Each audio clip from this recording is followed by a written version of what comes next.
Barrister Suman আজকে 2 বছর ধরে কারাগারে আছেন।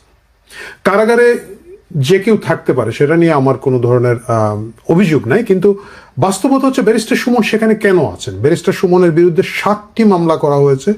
জুলাই হত্যা মামলা, এজ ইউজুয়াল যাত্রাবাড়ির মামলা, মিরপুরের মামলা, এগুলো কমন, এগুলো সকলের একটা করে থাকে, এবং এইভাবে তাকে গত 2 বছর ধরে জেলে পুরে রাখা হয়েছে। আমি কেন এই প্রসঙ্গটা বললাম, কারণ আমি জানি, আপনি জানেন, আরো অনেকে জানেন, ব্যারিস্টার সুমন কিন্তু আওয়ামী লীগ করতেন না। তিনি একসময় যুবলীগ করতেন এবং তাকে যুবলীগ থেকে খেদিয়ে দেওয়া হয়। কেন তাকে যুবলীগ থেকে বের করে দেওয়া হয়, এটাও একটা ইন্টারেস্টিং কাহিনী।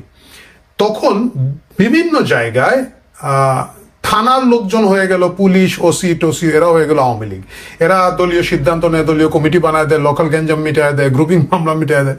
এরকম একটা অনুষ্ঠানে থানার একজন ওসি ছিলেন এবং তিনি সেখানে গিয়ে যুবলীগের একটা বিরাট অনুষ্ঠানে বা আওয়ামী লীগের অনুষ্ঠানে ব্যাপক হারে স্লোগান দিচ্ছিলেন। ব্যারিস্টার সুমন খুব যৌক্তিক একটা প্রশ্ন করেছিলেন।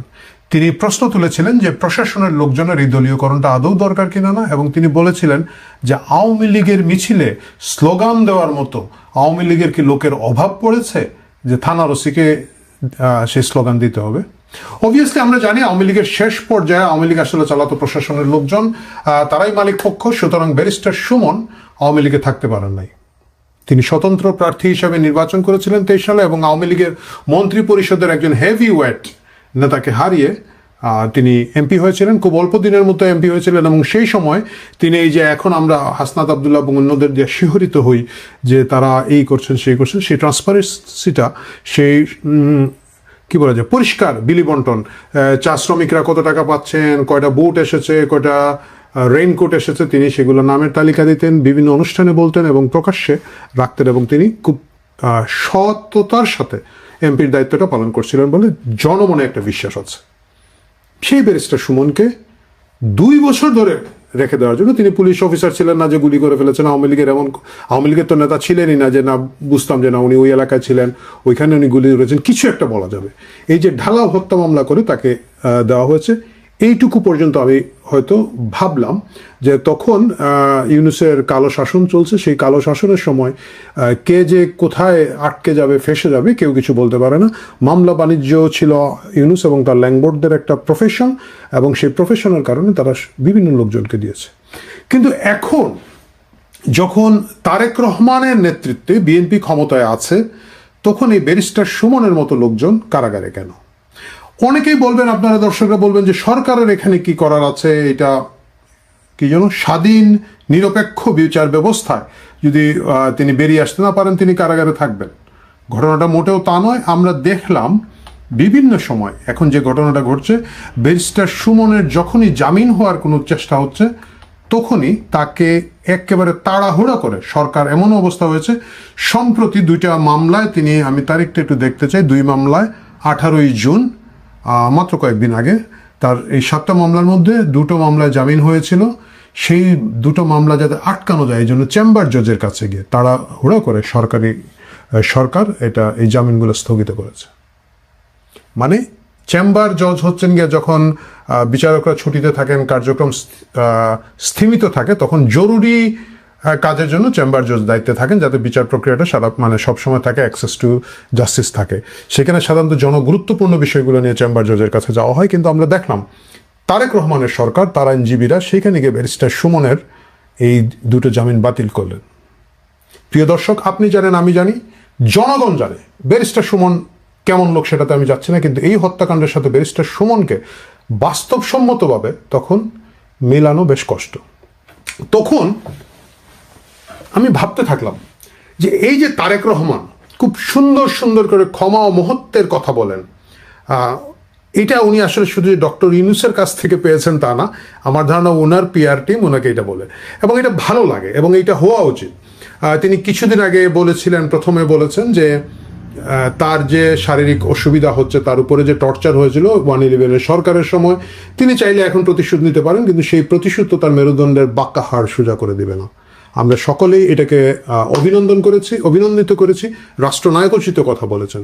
মাত্র এই 2-3 দিন আগে তিনি যে বিএনপিপন্থী জুলাই সম্মেলন যেটা হলো, সেখানেও আবার একই কথা বলেছেন যে তিনি চাইলে কিন্তু প্রতিশোধ নিতে পারেন, বেগম খালেদা জিয়া ওনার মা ওনার উপরে যে অবিচার হয়েছে সেটা নিতে পারেন, ওনার ভাইয়ের উপর অবিচার হয়েছে, ওনার উপর অবিচার হয়েছে, তিনি এই প্রতিশোধ নিতে পারেন, কিন্তু তিনি মনে করেন প্রতিশোধ নেওয়া উচিত না।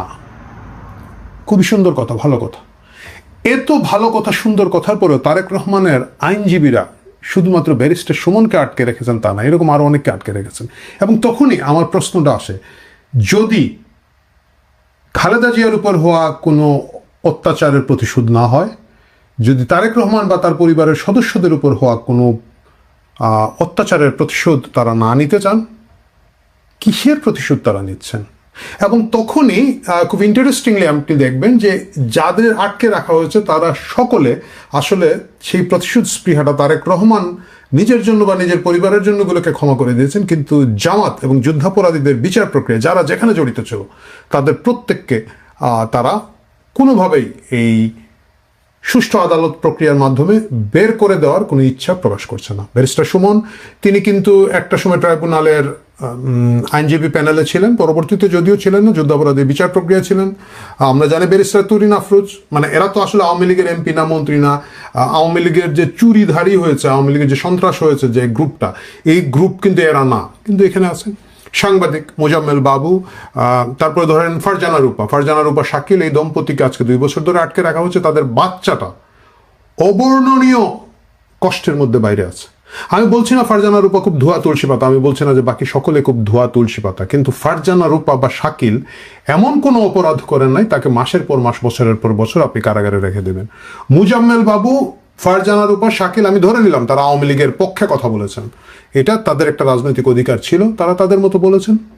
তার জন্য আপনি তাকে ধিক্কার দিতে পারেন, বকা দিতে পারেন, মিডিয়া থেকে তাকে বলতে পারেন যে সে মিডিয়ার যোগ্য না, সবই মানি, কিন্তু তাকে মাসের পর মাস, বছরের পর বছর বিচার আচার কিছু না করে এইভাবে ফেলে রাখবেন, কারণ কি?